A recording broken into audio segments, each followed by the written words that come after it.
इंसानों के भी कितने सारे स्विच होते हैं, कभी कोई सा मोड ऑन होता है, कभी कोई सा मोड ऑन होता है। अब मेरी कभी छुट्टियों की आपने सुबह देखी होंगी तो वो आज की सुबह से कितनी अलग होती हैं। आज मुझे जाना था स्कूल तो मैंने सुबह उठते से ही घर में फटाफट काम करना शुरू कर दिए। तो मेरी सुबह किस तरह की थी मैं बताती हूँ। मैंने कपड़ों पे प्रेस करी, उसके बाद में उठते ही मुझे था कि पाव भाजी बनानी है। उसके लिए आलू मैं अलग से उबालती हूँ, तो सबसे पहले मैंने आलू उबालने के लिए रख दिए।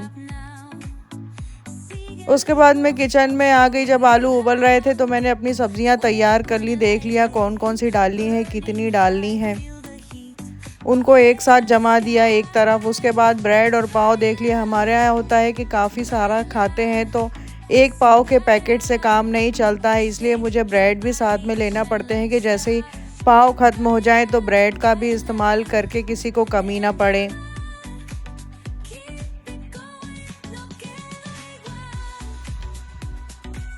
आज की रेसिपी आप देखेंगे ध्यान से तो 3 तरह की ड्रेसें आपको दिखाई देंगी, क्योंकि मुझे 3 फेज़ में काम करना पड़ा। एक काम वो था जिसमें मैंने नहाया नहीं था, तो ये ब्लू वाली ड्रेस दिख रही थी। उसके बाद मैं नहा के आई तो मेरी रेड कलर की गाउन दिख रही थी, और स्कूल जाने के लिए जो मैंने कुर्ती पहनी थी वो भी दिखाई दे रही है। इतने फेज़ों से गुजरने के बाद में मेरा सुबह का खाना बनता है। तो मैंने पाव भाजी बनाने की सोच ली थी। वजह क्या थी, जब भी मुझे ऐसा लगता है कि मैं इस तरह का खाना खा रही हूँ कि फ़ाइबर कम हो रहा है तो मैं पाव भाजी खा लेती हूँ, क्योंकि उसमें पड़ी हुई सब्जियाँ पाव भाजी में मुझे इतनी टेस्टी लगती हैं कि मैं भर भर के खा लेती हूँ।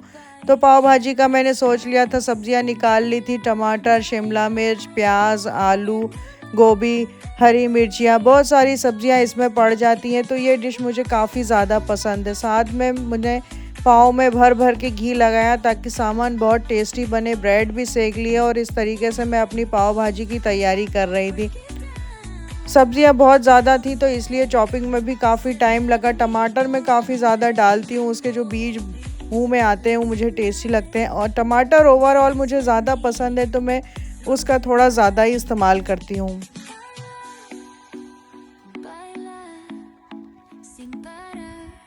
पाव भाजी बनाना मुझे ओवरऑल अच्छा लगता है, क्योंकि उसमें रोटियों का झंझट नहीं होता है, सिर्फ सब्जियां काटने की मेहनत होती है, बाकी चीज़ें आसानी से हो जाती हैं। तो मैं अक्सर ही पाव भाजी बनाना प्रेफर करती हूँ।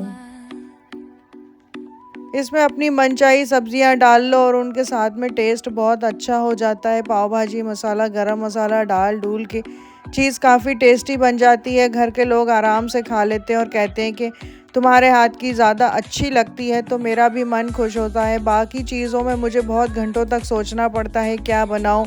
किसी को मूंग की दाल पसंद नहीं है, किसी को अरबी पसंद नहीं है, लेकिन पाव भाजी का ऐसा होता है कि लोग आराम से खा लेते हैं। और अगर अपने ब्रेड ज़्यादा सिक जाए तो उनको भी आप चाय दूध के साथ में खा सकते हैं। तो कुल मिला के कोई झंझट नहीं रहता है, खाना बना के रख जाओ, उसके बाद लोग अपना परोस के उम्मीद से ज़्यादा खा लेते हैं, तो मेरा भी मन खुश रहता है।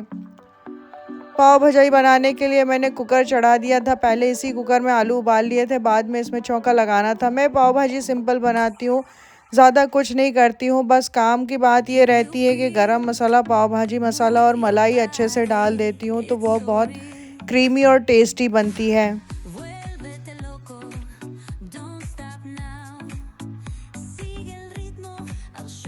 जिस दौरान मेरी पाव भाजी बन रही थी उस दौरान